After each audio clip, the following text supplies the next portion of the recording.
stars. That's a Turkish joke. You have to realize that back in 13th century, people were not well educated, especially in a country like Turkey. In Akşehir, there was also a fellow named Timurlen. Timurlen was a warrior, a very powerful fellow, and in the area he acted as if he was a king. I'm going to tell you a few incidents involving Timurlen and Nasrettin Hoca. Timurlen called the Hoca. We have a lot of these. I love this. Timurlen called the Hoca. What a great idea. That's a great idea. He said, Hoca, I understand... Are they the same? Yeah. He said, I understand you were riding the donkey backwards. How come? He said, well, we were going to the market. There was a bunch of other people with us. And they were asking me all kinds of questions. So if I sat normally, they'll be behind me. I won't be able to talk properly. If they are in front of me, I'll be looking at their back, and that would not help any. By me sitting backwards, we could communicate very nicely.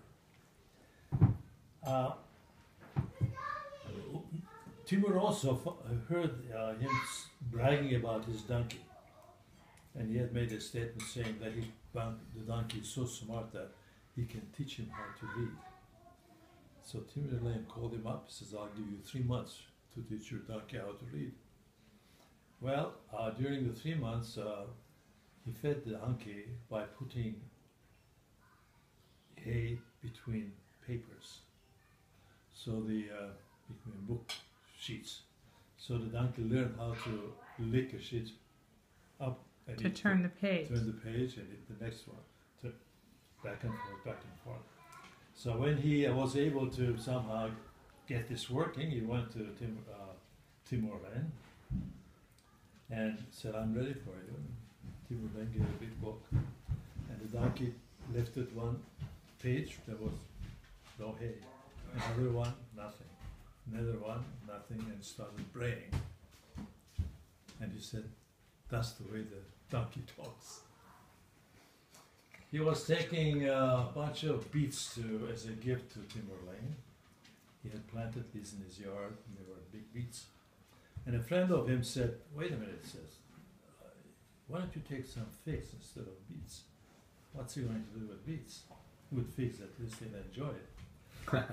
But he did not know that Timurlen hated figs. So he ended up being pelted with the figs into his head. And he started laughing and laughing. So he said, how come you're laughing? Well, he said, if I had brought beets, I would have cracked his head. If I brought beets and you threw them at me, they would have cracked my head.